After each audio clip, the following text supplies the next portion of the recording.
हरियाणा के सोनीपत में आयोजित कष्ट निवारण समिति की मासिक बैठक के बाद प्रदेश के शिक्षा मंत्री महिपाल ढांडा ने प्रेस कॉन्फ्रेंस को संबोधित किया।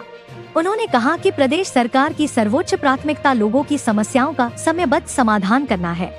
बैठक में कुल 16 शिकायतों पर सुनवाई की गई, जिनमें से 9 शिकायतों का मौके पर ही निपटारा कर दिया गया, जबकि शेष मामलों की सुनवाई अगली बैठक में की जाएगी। शिक्षा मंत्री महिपाल ढांडा ने प्रदेश में शिक्षा व्यवस्था को लेकर सरकार की ओर से किए जा रहे कार्यों की जानकारी दी।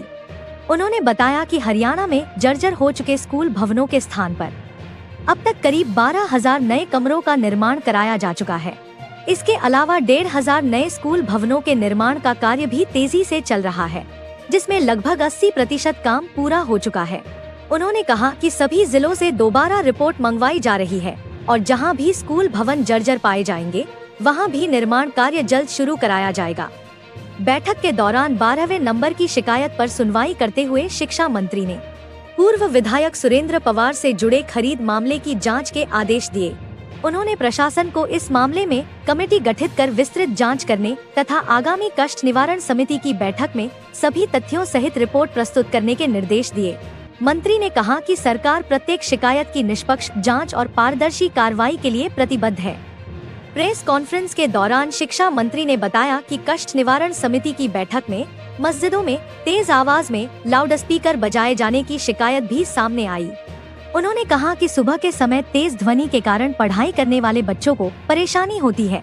इस संबंध में प्रशासन को नियमानुसार कार्रवाई कर ध्वनि प्रदूषण पर नियंत्रण रखने के निर्देश दिए गए हैं। 16 शिकायतें थी। 16 शिकायतों में से 9 का मौके पे निपटान हुआ और 7 अभी पेंडिंग छोड़ी। सर, जिस तरह से बहुत सारे लोग भी संबंधित थी और आपने भी कमेटियां भी नियुक्त की है। जिस काम में जिस व्यक्ति की संतुष्टि नहीं होगी वो तो बोलेगा कि भाई मेरा इस काम में देरी हुई है, तो इसीलिए उनकी संतुष्टि के लिए नहीं बल्कि उनका जेन्युइनली काम हो, इसके लिए मुझे लगा कि इनमें कमेटी बननी चाहिए, तो उसकी कमेटी बनाई है और उन लोगों को कहा कि भाई इस पे जितना जल्दी अगली मीटिंग तक के लिए मैंने उनको समय दिया है ताकि वो मामले को सॉर्ट आउट कर सकें। पूर्व विधायक पर भी जमीन को लेकर मामला सामने आया, सुरेंद्र पवार को लेकर, उसमें खास क्या मामला, क्या जांच की आदेश किए गए? मैंने उसमें कमेटी गठित करके और मैंने हमारे डिप्टी कमिश्नर मैडम की उसमें ड्यूटी लगाई है कि वो नेक्स्ट ग्रीवेंसेस तक इसमें जो भी पहलू बनते हैं उसको एक बार ठीक से लेके आ जाए। सर, एक खान कॉलोनी का मामला आया है, अवैध मस्जिद। हाँ, इसकी भी बड़ी एक शिकायत मिली है। उसमें यही है कि कोई बाहर से कोई 1000, 2000, 3000 लोग वहाँ पे पहुँच जाते हैं। तो मैंने पूछा कि भाई इसकी आबादी कितनी है या इसमें घर कितने, तो वो कुछ कम बताए गए हैं, बहुत कम बताए गए हैं। फिर ये लोग कौन आ रहे हैं? देखिए, चाहे मंदिर हो, चाहे मस्जिद हो, चाहे गुरुद्वारा हो, हम लोग उसको अपने अपने इलाके में इसलिए बनाते हैं कि भाई हमें कहीं दूर ना जाना पड़े और हमारे जो आसपास के एरिए के लोग होते हैं वही उसी में होते हैं, जो एक दूसरे को जानते हैं, पहचानते हैं, समझते हैं। मगर ये तो शिकायतें लगातार आ रही हैं कि भाई वहाँ पर बहन बेटियों के साथ भी कई बार शिकायतें उन लोगों को, जो लोकल लोग उनको मिली है, उन्होंने प्रशासन को भी की है। और वहाँ पे पहले भी कोई इस तरह का कोई झगड़ा भी हुआ है। दूसरा ये भी कि भी कोई लाउड स्पीकर की आवाज़ इतनी बढ़ा देना, चला देना, जबकि उनका ये भी कहना है कि हम लोग मंदिर की भी आवाज़ लाउड स्पीकर चलाते हैं, मगर हम लोग उसकी आवाज़ इतनी रखती है कि वो कैंपस में वो आवाज़ रहे, उससे बाहर ना जाए। मंदिर के लोगों का यह कहना है।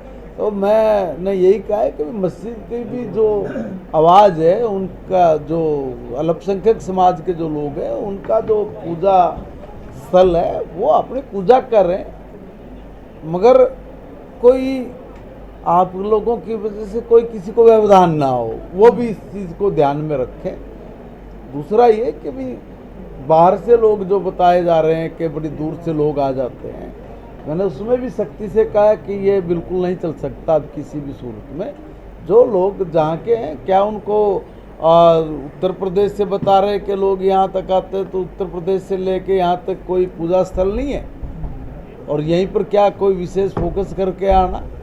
तो ये जो जगह है, ये जो पूजा स्थल है, उनका धार्मिक स्थल है, ये यहाँ के लोगों के लिए है।